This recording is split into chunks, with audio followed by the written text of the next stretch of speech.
감사합니다.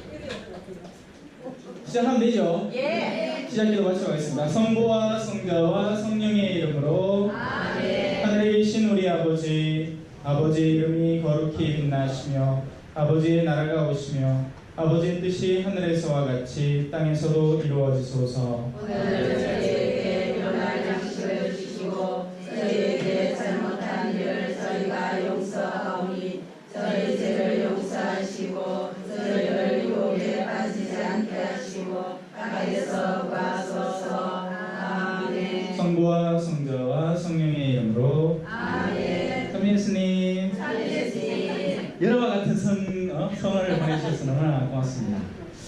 자, 요한복음서 지난 시간에 1장 하다 말았죠?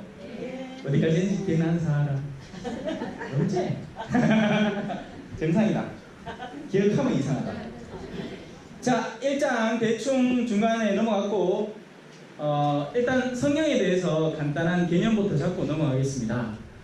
우리가 성령을 배울 때는요, 여러분이 다른 무언가를 배울 때하고 똑같습니다. 배우고 싶다는 욕구가 있어야 돼요. 근데 대부분은 일단 교회 뭐 관련해서 하면 일단 처음부터 시작할 때 흥미를 벌써 잃어버립니다. 왜냐하면 이건 내가 화장술을 배우는 게 아니잖아. 우리 자매님들, 누가 여러분한테 비비크림 왜 쓰는지 가르쳐준다 하면 기가 상하게 탈 거 아닙니까? 예의 있는 걸 좀 다룰 수도 있겠다. 우리 형제님들, 누가 여러분한테 쉽게 돈 버는 법 가르쳐준다 하면 기가 상하게 탈 거 아닙니까? 왜 그럴까요? 왜냐하면 우리 내면 속에는 그런 욕구들이 존재를 하기 때문입니다. 즉 우리 영혼 안에 어떤 손들이 존재를 해서 무언가 지나갈 때 내가 원하는 것이 있으면 그걸 움켜쥐고 싶어 한다는 거죠. 성경을 배울 때 여러분의 내면에서 무언가 손이 튀어나와야 됩니다. 잡고 싶다는 마음이 있어야 배울 거리가 있는 거죠. 안 그러면 여기 세상에서 아무리 좋은 강사 우리가 막 미국에서 누굴 데리고 와 아니면 유럽에서 누굴 데리고 와갖고 막 강의를 막 2시간 3시간에 한들 아무 소용이 없습니다. 왜? 여러분들의 내면 안에 그것을 잡아당길 마음이 없기 때문이죠. 그래서 가장 우선되는 작업은 과연 나는 하느님이 필요한가? 거기서부터 시작을 해야 됩니다. 과연 나는 하나님이 필요한가? 그래야 하나님의 말씀이 담긴 책이 나에게 어떤 의미를 가져다 줄 수 있기 때문이죠. 자, 그러면 일단 살펴보면서 알아나가 봅시다. 과연 이 말씀의 의미는 무엇인가? 그냥 2000년 전에 적힌 지지부진한 말들의 더미일 뿐인지, 아니면 정말 나에게 뭔가를 던져주려고 노력하고 있는 말인데 내가 그걸 캐치할 능력이 없기 때문에, 아니면 내가 그걸 잡고 싶지 않아 하기 때문에 그냥 나에게 스쳐 지나가는 말일 뿐인지.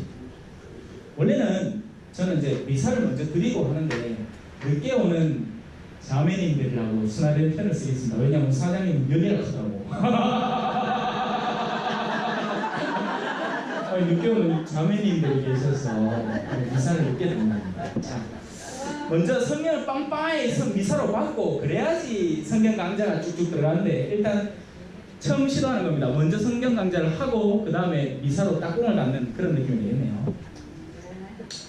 자, 요한복음의 1장, 요한복음이라는 것은요, 일단 복음서에는 4가지 종류가 있다는 걸 지난 시간에 말씀을 드렸죠. 마르코, 마테오, 루카, 요한입니다. 그 순서가 통상적으로 맞지만 마테오가 먼저 나와 있죠. 마테오, 마르코, 루카, 요한으로 되어 있습니다. 그런데 원래 순서대로 읽으시려면 마르코, 마테오, 루카, 요한이 맞습니다. 왜냐하면 마르코가 제일 간략하고 마테오는 조금 더 복잡하고 루카는 상당히 심오하며 요한은 마지막 단계이기 때문이죠. 그런데 여러분에게는 요한부터 시작을 합니다. 그래도 되나 모르겠다. 기초부터 낮아야 되는데, 왜냐하면 요한복음은 사랑하는 이들이 이해하는 복음이기 때문이죠. 그래서 사랑이라는 필터, 왜 우리 엑스레이 사진 찍으면 속이 보이잖아요. 엑스레이로 안 찍으면 뭐가 보입니까? 찌찌가 보이겠지. 엑스레이 필터를 딱 적용을 시키면 그 안에 있는 뼈가 보일 거 아닙니까? 마찬가지로 여러분들이 사랑이라는 필터를 쓰고 이 요한복음을 읽으면 그 안에 있는 것들이 속속들이 이해가 되지만, 그러지 않고 어떤 예를 들어서 이 가톨릭은 구라쟁이라 진화론 이 생명체가 이 바다에서 나왔고 생명이 내가 이래 점점 진화하는 기지 어디 창조를 얘기하노 하는 식으로 역사적인 사실이나 과학적인 사실에 눈을 갖고 이걸 보면 말도 안 되는 이야기만 잔뜩 적힌 책일 뿐입니다. 하지만 제가 도와드릴게요. 어떻게 되는지. 자, 지난 시간에는 빛에 관해서 설명을 했죠. 빛이 존재를 하고 우리에게 다가오려고 노력하는데 문제는 빛에 있는 게 아니라 그 빛은 끊임없이 우리에게 파고들려고 노력합니다. 심지어 우리가 어둠 속에 잠겨 있어도 그 어둠까지 이불 둘레가 막 빛을 막 쏘아주는 거예요. 보라. 문제는 그 빛이 아니에요. 빛은 늘 존재해왔고 처음부터 마지막까지 존재해왔습니다. 바로 이 부분에서 여러분은 여러분의 과거를 떠올려 볼 수 있습니다.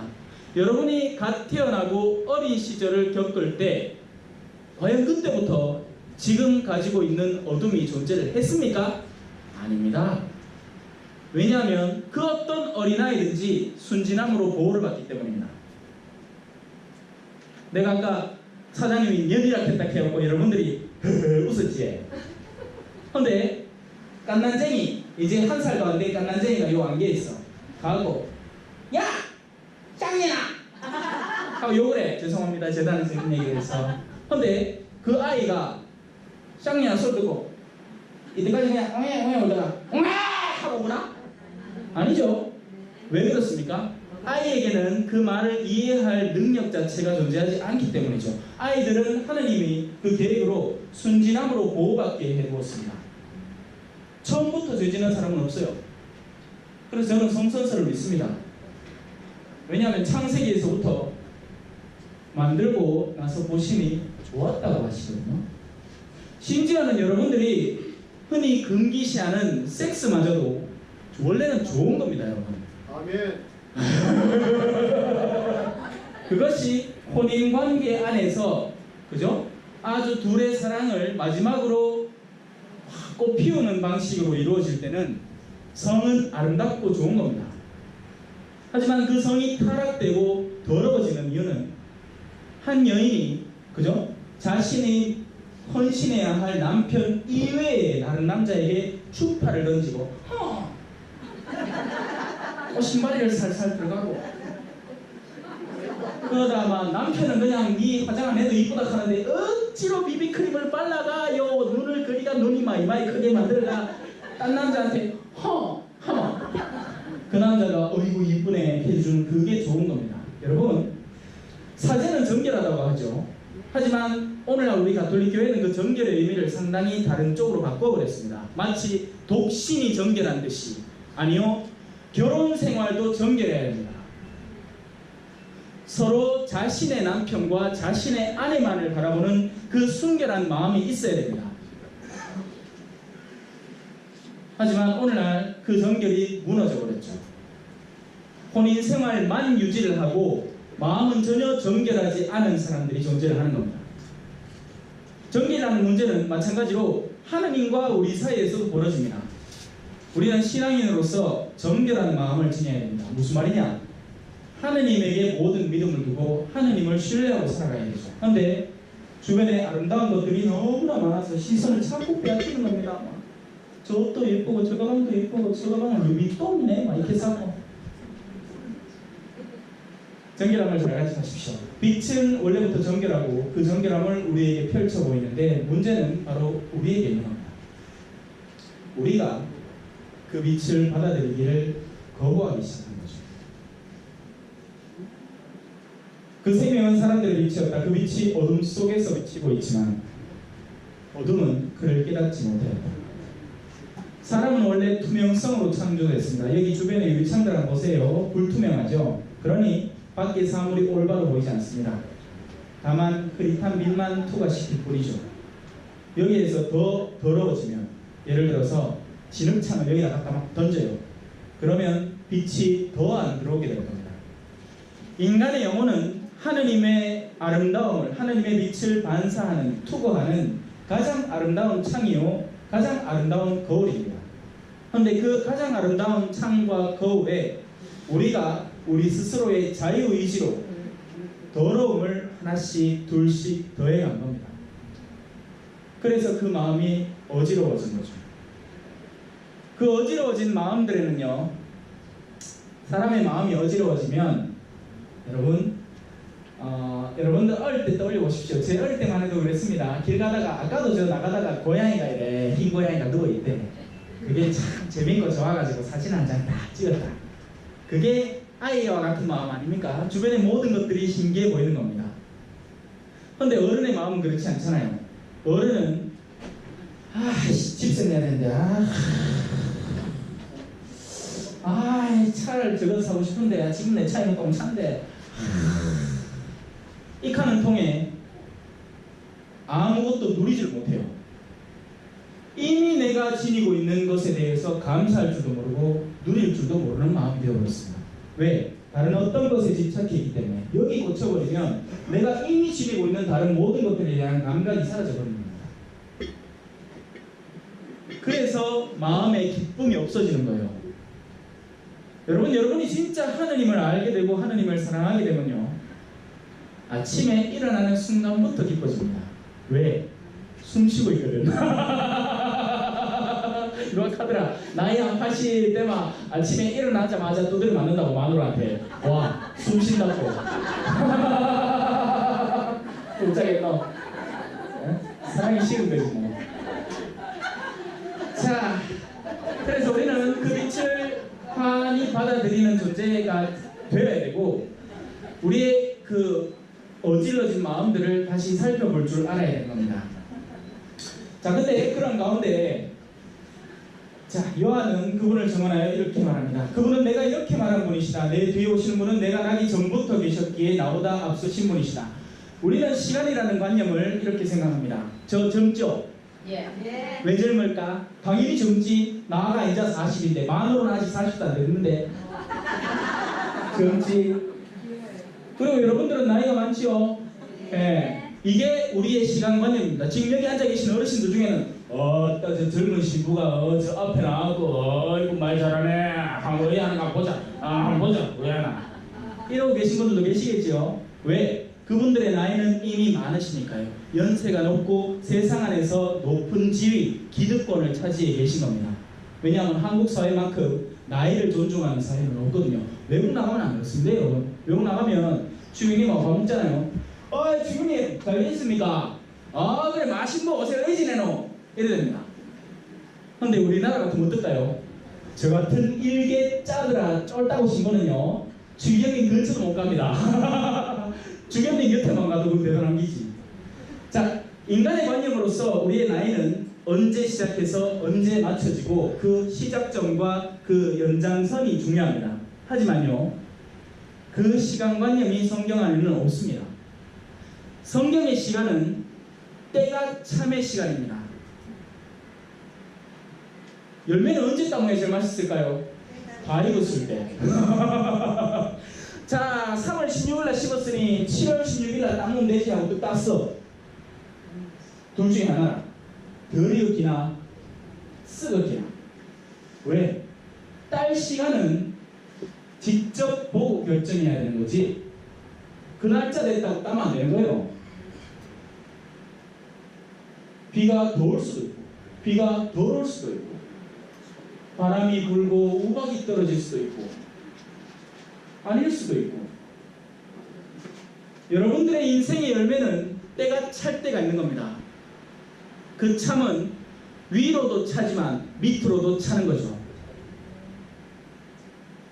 위로 차는 것은 여러분에게 하느님의 길이 너무나 긍정적으로 받아들여져서 여러분의 내면에 선과 사랑과 진리와 온유와 인내와 같은 것들이 가득 차는 것이고, 반대로는 탐욕과 시기와 질투와 그러한 것들이 가득 차는 겁니다.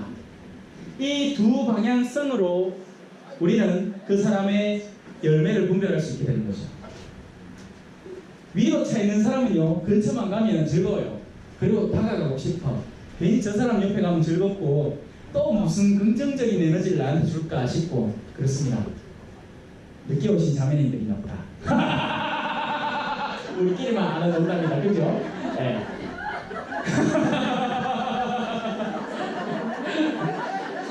애들이 옛날에 대회하는데 사회자가 오늘은 노란 년이 떴습니다. 와 저기 쌍년이 올라가네요. 욕한다 애들이. 눈 날리기 대회를 했다니까. 자, 자 집중하자. 야, 집중하시다. 시간이라는 개념은 그래서 참과 비워짐으로 이루어집니다. 그래서 우리는 시간을 채우면서 살아야 됩니다. 지금 이 시간은 여러분이 성경 강좌를 왔습니다. 오기로 결심을 했고 왔으면 성경 강좌에 마음을 두십시오. 자꾸 마음을 딴 데로 세게 만들지 마십시오. 조금 이따가 미사를 드리겠죠? 그러면 미사에 충실하십시오. 현재를 살아가는 방법을 성경은 우리에게 가르칩니다. 그리고 그 가장 가득 찬 시간, 모든 시간을 가장 완벽하게 채워서 사신 분이 바로 예수 그리스도이십니다. 그래서 그분은 영원 안에서부터 계획되신 분이시고, 세례자 요한이 예를 들어 1919년에 태어났다. 그런데 그 세례자 요한 뒤에 태어났음에도 불구하고 세례자 요한은 그분은 내가 나기도 전에 이미 나보다 앞서 계셨던 분이다 라고 고백을 하는 거죠. 그러면 이제 이해가 좀 되죠. 성경의 시간관념이라는 것이 어떤 것인지, 그리고 우리가 살아가야 할 시간관념이라는 것도 어떤 것인지 여러분은 이해를 하셔야 됩니다. 그 시간을 올바로 이해하지 못하면 여러분은 시간에 묶여 사는 사람이 됩니다. 무슨 말이냐? 우리야 이번에 고3인데 이번에 꼭 대학을 붙어야 되는데 걱정이다. 왜? 그 고3을 마치고 대학에 들어가는 입시의 그 순간이 모든 것을 좌우한다고 믿기 때문입니다. 아닙니다. 여러분, 학생은요 공부를 얼마나 성실히 하느냐 하는 자신의 성실도와 책임감을 채우기 위해서 학생이지, 어느 대학에 들어가서 어떤 결과물을 냈느냐 안 냈느냐가 중요한 게 아닙니다. 어느 날 운 좋게 수능을 쳐갖고 깬떨집하고 1, 2, 3, 4, 1, 2, 3, 4 했는데 마침 그게 답이 맞았어. 서울대에 들어갔어요. 어머야, 그러니까 서울대에서 버텨나겠습니까? 못 버텨납니다. 그게 무슨 의미예요? 아무 의미도 없지. 여러분은 일상을 채울 줄 알아야 돼요. 어떤 특정한 시간을 향해서 목숨을 걸지 말고 여러분은 일상을 서서히 채워가서 때를 완성하기를 기다려야 하는 겁니다. 바로 이 때라는 것 때문에, 이 성경 안에서의 시간관념이라는 것 때문에 누구는 일찍 죽고 누구는 나중에 죽고 하는 겁니다. 네. 이거 좀 복잡한데 가르쳐 드릴까 말까? 여러분, 소아대리사 성년은 몇 살에 죽을게요? 24세 죽었습니다. 26시. 제가 알고는 4시입니다. 그러면 사람들이 가겠죠. 뭐야, 그 젊은 나이에 가셨다. 아니요, 저는 잘 됐다고 생각합니다. 때를 완성하시고 일찍 가셨구나. 또 반대로, 어머야, 저 사람은 뭐 기업 회장인데 나이가 저래 80 몇이 되도록 저저나이 살고 있다. 아니요, 저는 반대로 봅니다.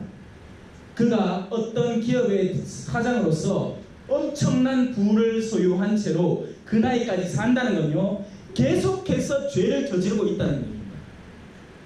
물론 다 그렇진 않아요. 우리 사장님 같은 분도 계시겠지. 넘어갑시다. 근데 어떤 탐욕스러운 사람이 탐욕스럽고 개걸스럽게 돈을 끌어모은 채 꾸준히 산다는 것은요, 결코 잘 살고 있다는 이야기가 아니에요. 그가 유럽 여행을 간다 한들, 그가 성당 안에서 신심 있는 무슨 총회장이라든지 무슨 재무평의 회장이라든지 뭔가 직분을 맡고 있다 하더라도 저는 의심스럽습니다. 그래서 사람은 하느님이 정한 때가 되면 가는 겁니다. 그런데 그 사람이 생을 지속하는 데는 두 가지 이유가 있습니다. 하나는 네가 받은 탤런트를 다른 영혼들을 이끄는 데 쓰라고 살려주는 케이스. 다른 하나는 네는 아직 네 때를, 심지어 네 스스로의 구원의 때를 채우지도 못했다라는 경고로 살려주는 겁니다. 그런데요, 자꾸 복잡해지는데, 자, 집중하십시오. 하나님의 말씀을 거역하잖아요. 그러면 하나님은 자비로우십니다. 당장 치지 않았어요. 그 사람을. 하느님이 만약에 그 죄를 짓는 사람을 그때 쳤더라면 우리는 지금 살아있는 사람 아무도 없을걸. 그죠? 우리 자매님 좀 많은가 보다. 그때마다 벼락을 똑똑 던져갖고 나쁜 짓 하는 사람을 똑똑 쳤으면 우리 살아있는 사람 아무도 없습니다. 하느님은 인자하고 자비로우고 너그럽고 자애가 넘치시는 분이십니다. 그런데요, 마지막에 잊지 말아야 할 것이 있습니다. 기다려주시는 분이라는 얘기는 무슨 말이냐? 언젠가는 집행하게 될 당신의 정의를 다만 기다려주신다는 것이죠. 그 말인 즉슨 하느님의 자비라는 한쪽 면은 뒤집어 보면 정의라는 것이 늘 기다리고 있다는 얘기입니다. 성경 안에는 자신의 머리 위에 죄를 쌓는다는 표현이 있어요. 우리가 잘못을 하나 하고 두 개 하고 세 개 할 때 우리는 우리 스스로의 머리 위에 활활 불타오르는 죄를 쌓아놓는 겁니다. 하느님은 다만 그것을 저지시키시는 거죠. 그게 아직 떨어지지 말라고. 그런데 나중에 하느님이 더 이상 그걸 버티지 못하고 그래, 네가 쌓아놓은 거 네가 한번 받아봐라 하면 제가 우르르 쏟아지고 타는 듯한 느낌을 받겠죠. 한 남자가 아내가 있는데도 불구하고 바람을 피우기 시작합니다. 처음엔 한 봐주겠지. 왜? 그러다가 다시 돌아오기를 바랍니다. 그런데 그놈의 손이 정신을 못 차리고 또 나가서 그 짓을 하고 또 나가서 그 짓을 하면서 갈수록 자기 아내에게서 마음을 떼어놓기 시작합니다. 그러면 하나님은 버티다가 나중에는 그 재앙을 그에게 고스란히 쏟아놓으십니다. 그 방법은 다양하겠죠. 그 꽃뱀 여자가 사기를 쳐갖고 돈을 홀라당 뜯어먹어갖고 이 남자 완전히 걸베이가 돼가 남게 하든가, 아니면 갑자기 괜찮다고 생각했던 폐에 암이 덜컥 걸리든가, 간에 뭐가 위중하게 막 해가 얼굴에 황달이 헉 오르든가, 생쇼를 하는 겁니다. 이 남자는 지 혼자.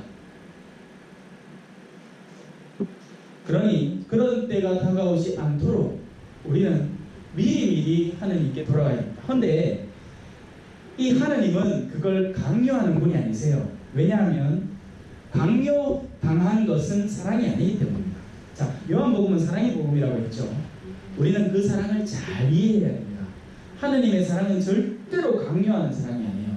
스스로 깨닫게 만드는 사랑이죠.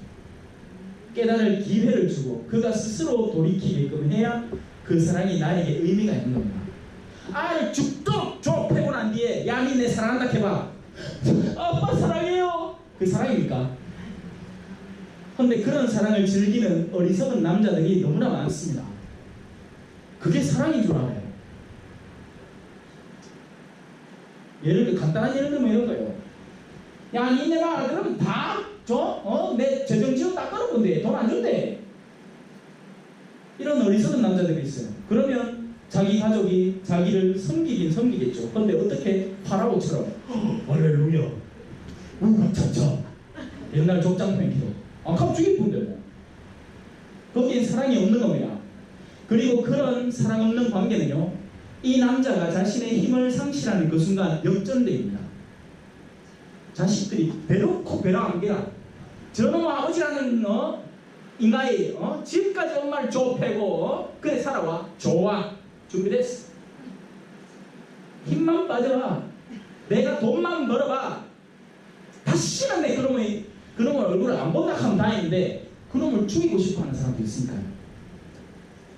모든 재앙은 맞물리고 서로 쌓이는 거죠. 그러니 우리는 이 사랑의 복음을 올바로 이해해야 됩니다. 하나님의 빛에 대해서 이해하고 그 빛을 감사하는 줄 알고 나에게 받아들일 줄 알아야 합니다. 자, 세례자 요한의 증언을 들어봅시다. 그분의 충만함에서 우리 모두 은총의 은총을 받았다. 예수님의 꽉 찬 때, 예수님의 꽉 찬 사랑, 거기에서 우리는 은총의 은총을 거듭받는 겁니다. 은총이란 카드 잘 모르겠죠? 어느 신부님 카드라 제 앞에 앉으면 금총, 중간에 앉으면 은총, 뒤에 앉으면 동총, 끝에 앉으면 물총 받는 것 같습니다. 그 총이 아니고 은총이라는 것은요, 하느님에게서 넘쳐 흘러나오는 그분의 사랑이라고 이해하시면 됩니다. 그런데요, 이 은총에는 두 가지 종류가 있습니다. 하나는 우리가 평소에 늘 받는 은총이에요. 하느님은 의인에게나 악인에게나 햇빛을 주시고 비를 내려주신다는 말씀 들어본 적 있죠? 그것처럼 하느님은 의인에게나 악인에게나 똑같은 생의 기회를 주십니다. 그건 상존 은총이라고 하는 겁니다. 언제나 존재하는 은총이죠. 하지만 다른 종류의 은총도 있습니다. 예를 들어서 조금 이따가 저는 미사를 드릴 겁니다. 그러면 미사를 드리는 이 사제의 행위는 여러분 모두가 똑같이 쳐다볼 거예요. 뭐 그냥 쳐다보든 정말 감격하면서 오늘도 나는 미사에 참여할 수 있구나, 하느님 살려주셔서 고맙고 오늘 이 자리에 참석하게 주셔서 고맙고 하는 그 두 사람의 마음이 따라서 한쪽은 그냥 상존 은총에 그냥 미사가 거액되는 그 기본 베이스 은총만 받을 뿐이지만, 다른 한쪽은 온갖 은총을 뿌리 깊이 심는 거죠. 자신의 존재 전체에. 그러면 둘의 생활이 완전히 다릅니다. 한측은 늘 지루하고 따분해요. 자기를 흥겹게 하는 건 술밖에 없고 자기를 즐겁게 하는 건 세상의 쾌락이라. 그런데 그런 것들은 자신이 중독되어 가는 거거든요. 처음에는 맥주 한 병이지만 그 다음 2병, 3병, 한 짝, 2짝, 그러다가 방에 소주 막 대병 사놓고 줄줄 마시고 앉았다. 쾌락이라는 건 그런 특징이 있습니다. 채워봐야 절대로 차지 않는 특성이 있어요. 하지만 하느님의 은총의 감을 찾은 사람들은 숨만 쉬어도 행복합니다. 물론 쉽지는 않아요. 그 단계에 이르기가 참 쉽지 않습니다. 왜냐하면 먼저는 중독 상태를 벗어나야 되고, 그리고 다음으로는 하느님에 대해서 배워야 되고, 그리고 셋째로 거기에 익숙해져 나가야 되기 때문이죠. 근데 제가 지금 방금 설명한 게 다 긴 전부인데 말이 쉽지, 술 먹고 있는 사람한테 술 끊으라 캐고 있으면 뭐라 하는가? 아이고 얘 내가 하느님을 배워야 위해서 요 술 당장 끊겠습니다 합니까? 아이마 뭐라 하노? 이런 거 들으면 기대기 제발 사줘가 내 보고 술 끊으라고 내 목을 끊으라 하지마. 그게 정상적인 거잖아요. 맞죠? 왜냐하면 우리의 그런 쾌락을 향한 집착은 쉽게 사라지지 않는 거거든요. 한두 시간에 만들어진 게 아니잖아요. 몇 수십 년을 거기 집착해 오면서 만들어진 것이기 때문에 그걸 떼어내기는 더 힘든 겁니다. 여러분 성경에 자케오 나오죠? 자케오가 부자고 세간 딴 사람들 막 부를 다 했는데 한순간에 예수님을 만나서 되게 바뀐 것 같죠? 아닙니다. 자케오는 벌써부터 일찍부터 준비되어 온 그에게 하는 죄인이었던 거죠. 그렇기 때문에 결정적인 예수님과의 만남을 가치롭게 만들 수 있었고, 그리고 바뀔 수 있었거든요. 그런데 우리는 요행을 말해요. 요행. 우리 소위 기적을 바라는 거죠. 어디 성지순례 가고 장미향 맡으면 내가 확 180도 변해갖고 홍야 아이고 나 지금부터 한채보다 하나, 그렇게 착각을 하는 겁니다. 아닙니다. 여러분들의 회개 자체도 준비되어 오는 겁니다. 조금씩 쌓여서 제가 때를 이야기했잖아요. 그죠? 회개의 때라는 것도 준비되어 오는 거예요. 우리가 낮아진 마음들이 한 걸음 올라가고, 오늘 한 걸음 올라가고, 어제는 내가 맥주를 2병 마셔야 취했어. 근데 오늘 내가 꼭 참아서 한 병만 먹고 참아보는 거예요. 그렇게 쌓여서 결국에는 술 자체를 끊어버리고, 그리고 고독을 즐길 줄 알게 된. 그럼 제가 하는 말 알아들었죠?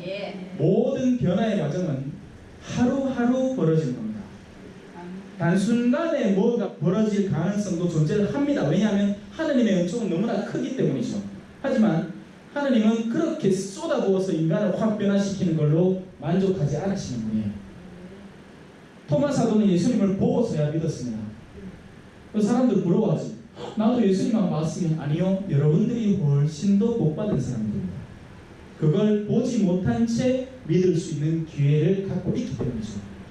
토마 사도는 그럴 기회 자체를 상실해버린 거예요. 왜냐하면 예수님은 본보기가 필요했거든요. 보고 믿는 사람의 본보기가 필요합니다. 토마 사도는 그만큼 자신의 은총을 상실해버린 거죠. 율법은 모세를 통하여 주어졌지만 은총과 진리는 예수 그리스도를 통하여 왔다. 아무도 하느님을 본 적이 없다.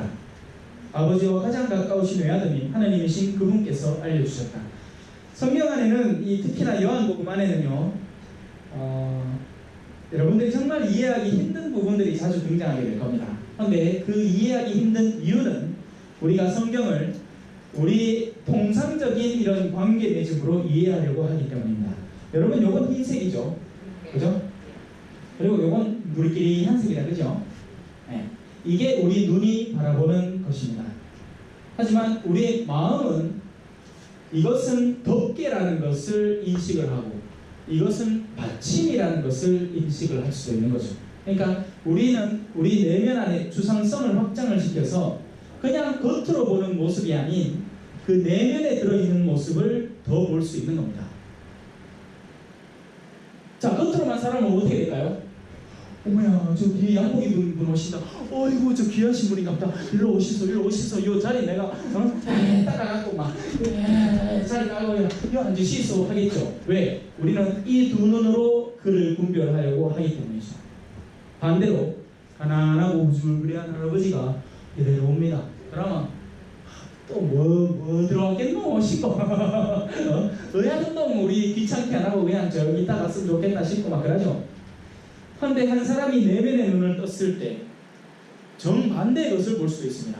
바로 이 양복 입은 사람의 내면 안에 숨어있는 더러운 욕구들, 그의 허영심, 교만, 이런 것들을 볼 수 있는 것이고, 반대로 이 소박한 할아버지, 뒤늦게 들어온 할아버지 내면에서 정말 하느님을 사랑하는 마음과 겸손을 바라볼 수 있는 것이죠. 하지만 우리 그걸 쉽게 캐치해내지 못합니다. 우리는 아직도 여기에 굉장히 많은 구애를 받기 때문이죠. 이 눈, 이쪽 잡아 재지면은 짜도 얼마 안 되지만 여기에 자꾸 좌우를 받는 거예요. 아니요, 이 눈을 열어야 됩니다. 시만이라고도 표현하고 영안이라고도 표현하죠, 그렇죠? 여러분의 마음의 눈을 떠야 여러분들의 삶이 바뀌는 거예요. 자, 세례자 요한의 증언을 계속 들어봅시다. 세례자 요한의 증언은 이러하다. 유다인들이 예루살렘에서 사제들과 레위인들을 요한에게 보내어 당신은 누구요? 하고 물었을 때 요한은 서슴지 않고 고백하였다. 나는 그리스도가 아니다. 자, 우리는 세례자 요한의 이 정말 단순하고 짧은 말 속에서 그의 겸손을 볼 수 있게 됩니다.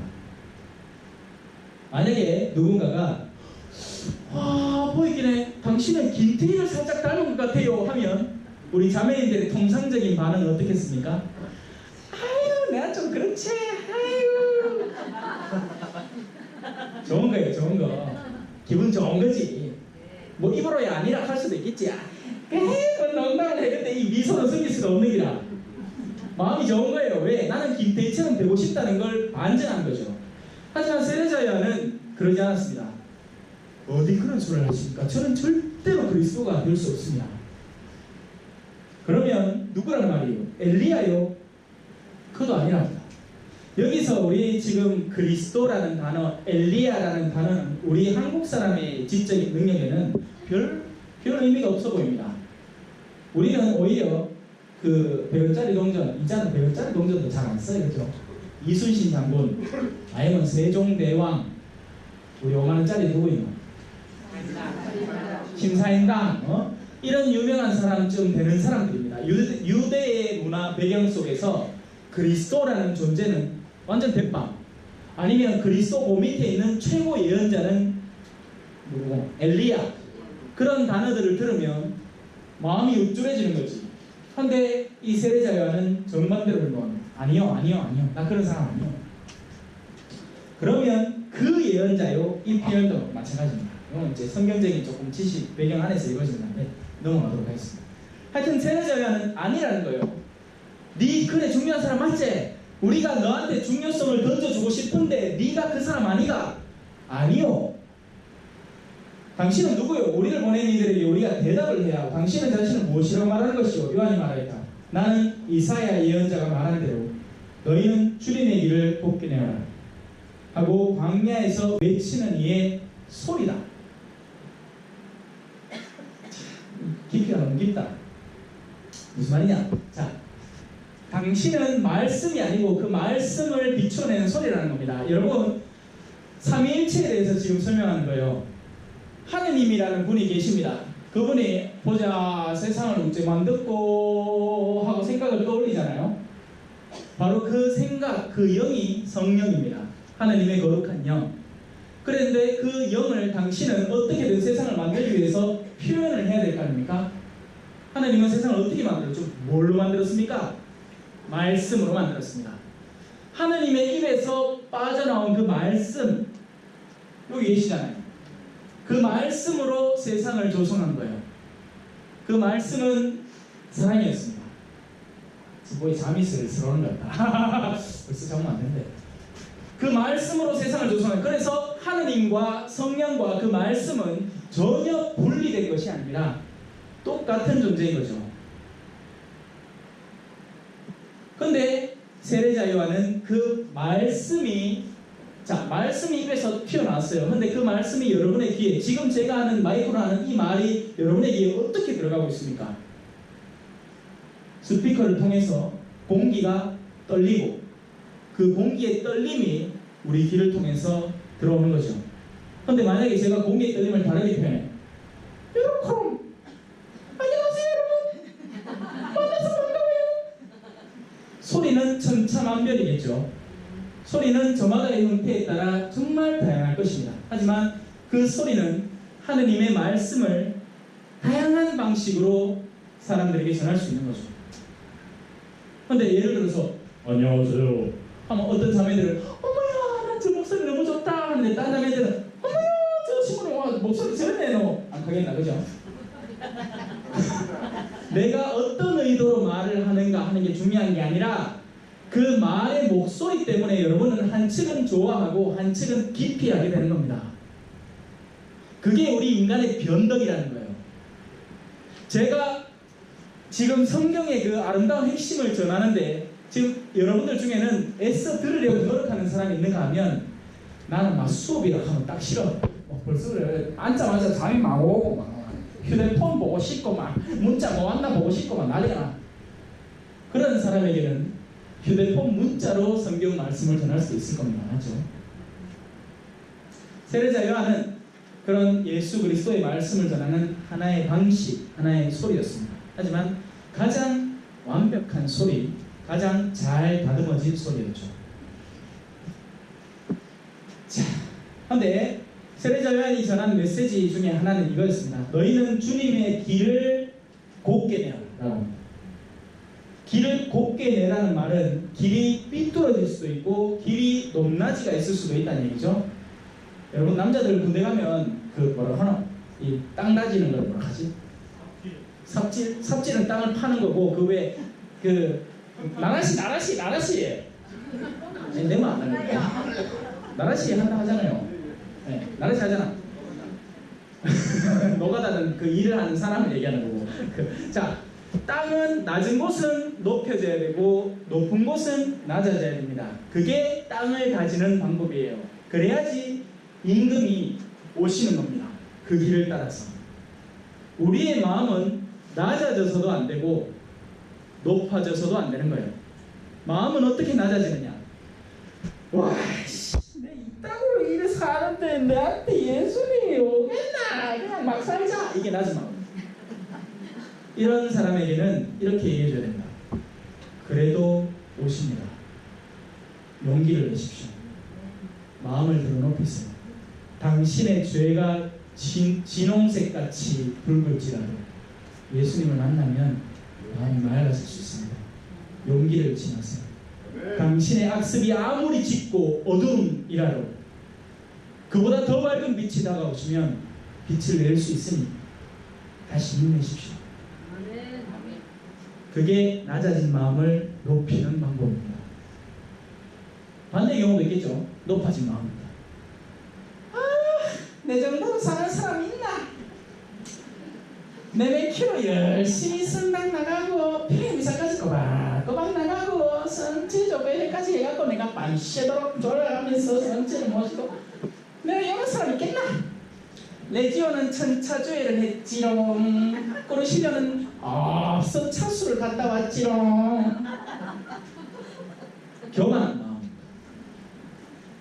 교만도 교만도 여러 가지 질이 있는데요.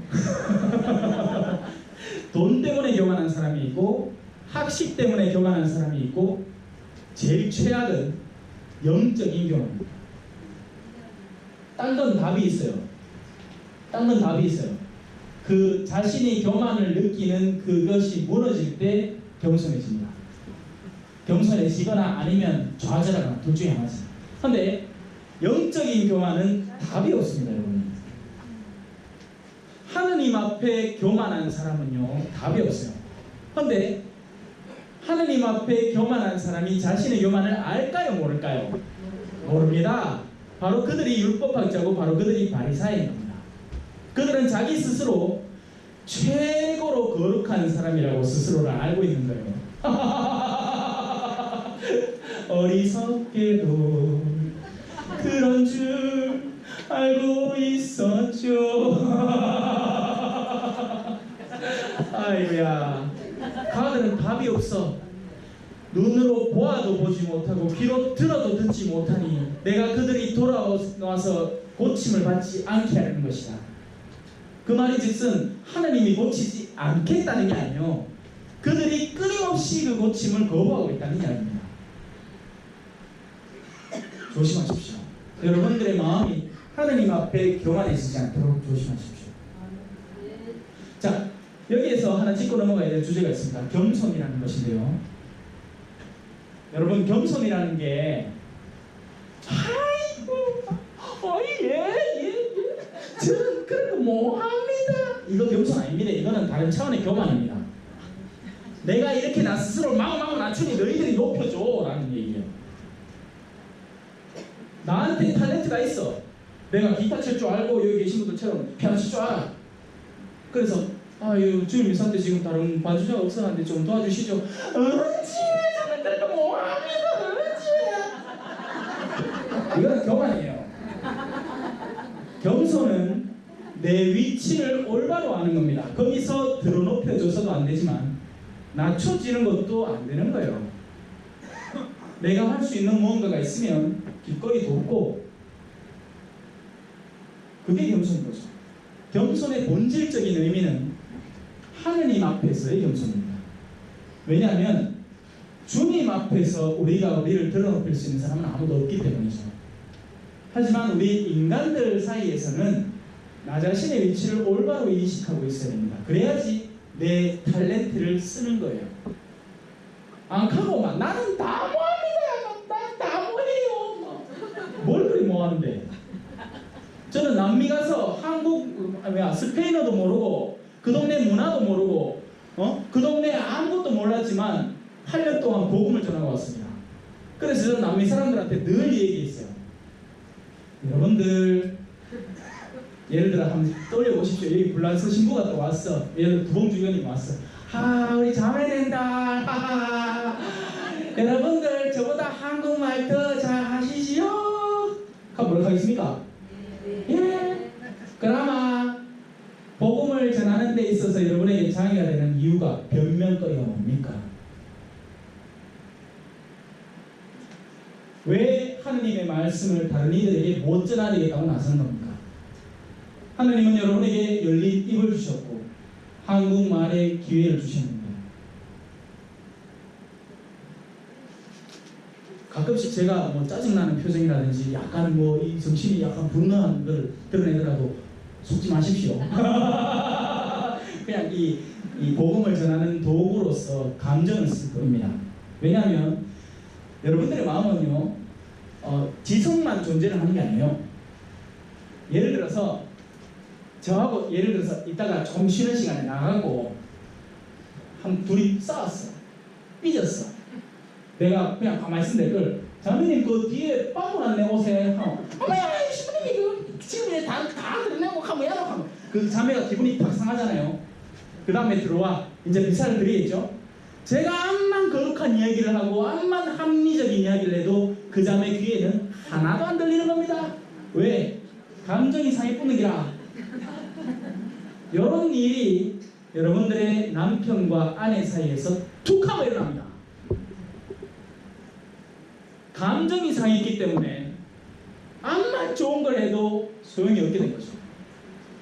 그럼 반대라면 어떻게 될까요? 여러분의 감정이 동하게 된다면 암만 오류를 저지르고 암만 뭔가를 잘못하더라도 그래도 이뻐 보일 겁니다. 마치 여러분들이 여러분들의 똥 싸는 애기들을 끊임없이 이뻐하는 것처럼. 근데 이 비밀의 키는 어디 있을까요? 믿음에 있는 겁니다. 여러분들의 영혼이 다가서는 존재는 여러분들의 감정도 다가서게 되고, 그렇게 되면 여러분들은 그들을 껴안고 사랑할 수 있게 되는 거죠.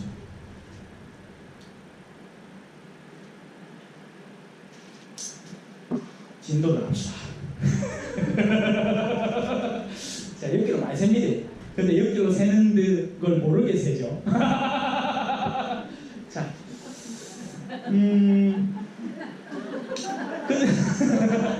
자, 주님의 길을 곱게 내라는 얘기하다가 6kg 한참 됐습니다. 곱게 내는 건 낮은 마음은 높이는 거고, 더러 높여진 마음은 낮춰주는 겁니다. 그의 현실을 깨닫도록 하는 거죠. 하지만 조심하십시오. 들어 높여진 마음을 낮출 때는요, 참 섬세한 도구를 써야 됩니다. 왜냐하면 이 교만한 이들은요, 감정을 상하는 거에 굉장히 민감하기 때문이에요. 그래서 감정을 안 상하게끔 그 점을 고쳐야 되는 거예요. 자, 이 점에 대해서 설명을 드릴게요. 제가 의사입니다. 수술을 집도해요. 여기 앞에 환자가 있고, 자, 메스 하는데 옆에 간호사가 도끼를 더 던졌죠. 고체가 하나 죽이고 있어. 무슨 말입니까? 누군가에 대해서 영적인 조언을 할 때는요, 정말 섬세하고 온유하고 친절하고 그렇게 해야 된다는 거예요. 이게 자매님들 사이에서 자주 일어납니다. 자매님들 사이에서 내가 누군가를 돕겠다 하면서 도로 그 속을 확 뒤집어놔. 처음에 뜻은 좋았는데 하나도 적용된 게 없는 거예요. 속이 막 우라가 터지고 있어요, 이 사람이. 아니, 잘못한 건 잘못한 건데 딴 건 다 기분 나쁜 기라. 그러니 여러분들은 도구를 잘 쓰십시오. 그들은 바리사이들이 보낸 사람들이었다. 이들이 요한에게 물었다. 당신이 그리스도도 아니요 엘리야도 아니고 그 예언자도 아니라면 세례는 왜 주는 것이요? 그러자 요한이 그들에게 대답하였다. 나는 물로 세례를 준다. 그런데 너희 가운데에는 너희가 모르는 분이 서 계신다. 내 뒤에 오시는 분이신데 나는 그분의 신발끈을 풀어드리기에도 합당하지 않다. 자, 물의 세례와 뒤에 오시는 분의 세례가 마치 분리되는 느낌이죠. 맞죠? 세례자야는 일단 물로라도 세례를 주는 겁니다.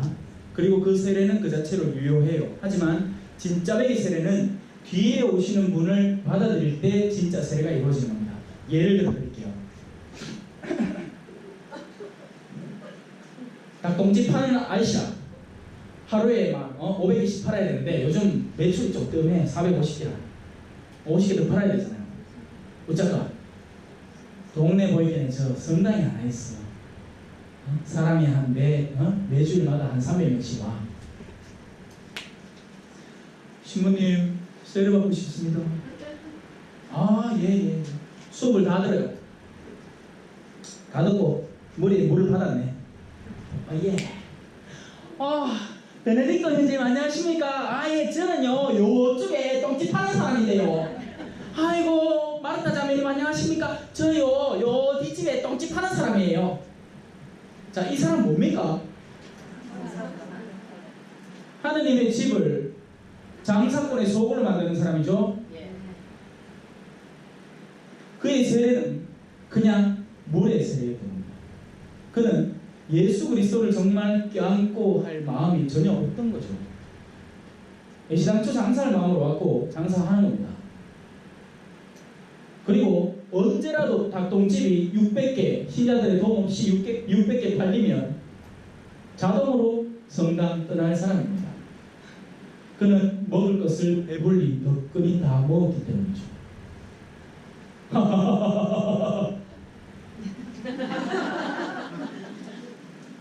우리는 정말 예수님을 받아들이는 세례를 받아야 되는 겁니다. 그래서 지금 이 자리에도 마찬가지예요. 여기 앉아 계신 분들 중에는 그냥 세례를 받은 분들이 많을 겁니다.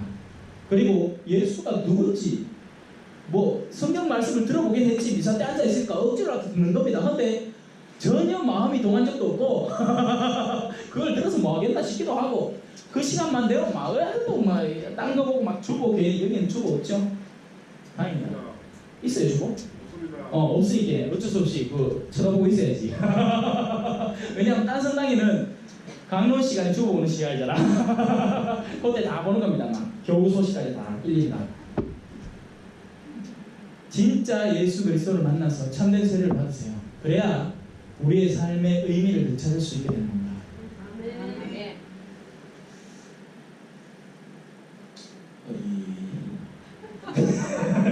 자, 내 뒤에 오시는 분이 계신데 나는 그분의 신발끈을 풀어드리기도 합당하지 않다. 바로 이것이 세례자 요한의 겸손이고 우리 겸손의 모델로 삼아야 되는 겁니다. 세례자 요한은 예수님이 이렇게 얘기합니다. 이 지상의 그 누구도 세례자 요한보다 높은 사람은 없다.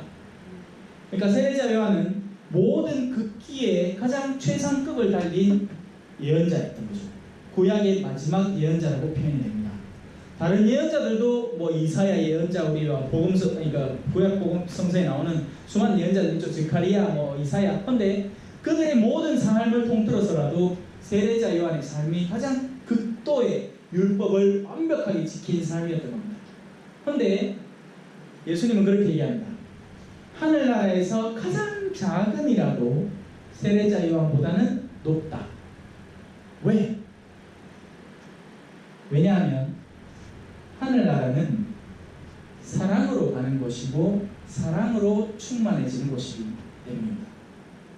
우리 지상에서는 지상의 우열을 가릴 수 있는 것이 심지어는 종교 안에서도 존재를 하는 거죠. 아까 제가 농담처럼 얘기했지만 레지오 천차주의를 꾸준히 나누느냐 마느냐, 금육을 꼬박꼬박 지키느냐 마느냐, 판공을 제때 보느냐 마느냐, 이러한 것들의 스펙을 쌓을 수 있는 거예요. 스펙을 쌓아서 올라갈 수 있는 거죠. 근데 암만 올라가 봐야 세례자 요한보다는 절대 못 올라갑니다. 왜? 여러분 낙타트롯 입고 메뚜기하고 들꿀만 먹으면서 광야에서 살 자신 있으면 세례자 요한보다 나을지도 모르겠습니다. 하지만 제가 아는 바로는 여러분은 심지어 볼리비아도 가서 못 살겠다 갈 사람들이 많습니다. 그 막 벽에 막 도마뱀 있잖아요. 막 이래기고 막 똥 삑삑 싸놓고 창문 1cm 등 열었는데 책상이 막 까실까실하게 맨날 닦아야 되고 덥고 습하고 땀 삐질삐질하고 땀띠 나는데 막 오늘 아침에도 나가서 그 사람들한테 세례 주고 오후에도 나가서 장례하고 저녁에도 나가서 미사 드리고 그 생활을 반복해서 해야 한다면 장황하겠죠. 그런데 세례자는 그보다 더 높이 있었다는 거예요. 그런데 그분은 예수님의 신발끈을 풀어드리기도 합당하지 않다는 거죠. 이 말로써 우리는 율법이라는 세상의 모든 규율과 법칙이라는 것이 사랑 앞에 무릎 꿇는다는 것을 이야기합니다. 사랑이 법을 이깁니다. 사랑이 법을 이깁니다. 제가 근데 이렇게 추상적으로 표현해서 그런데 실제적으로 여러분의 삶 안에서 법이 사랑을 이기는 경우가 더 많습니다.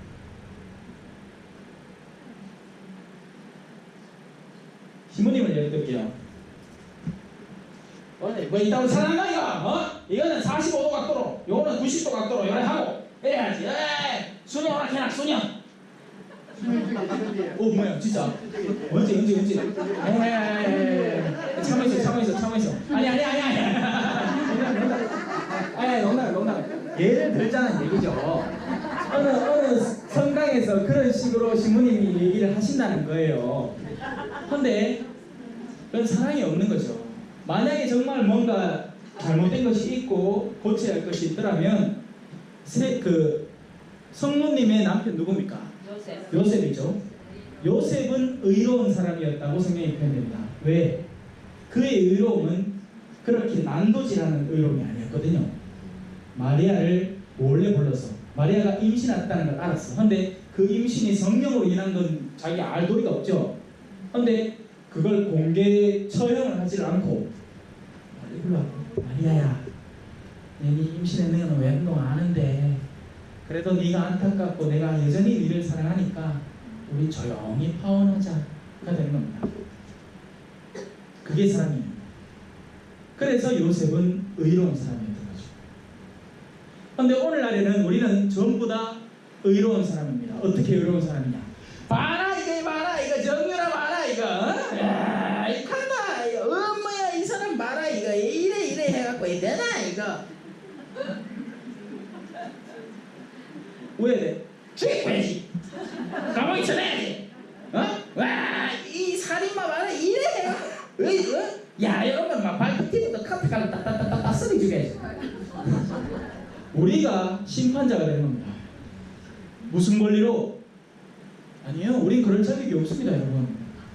우린 사랑하기 위해서 여기 있는 거예요. 그런 일들은 그 일을 수행해야 될 사람들에게 맡깁시다. 그럼 검사하고 경찰이 할 일이지. 우리는요, 서로 용서하고 또 한 번 기다려주고 또 한 번 끌어안아주는 거예요.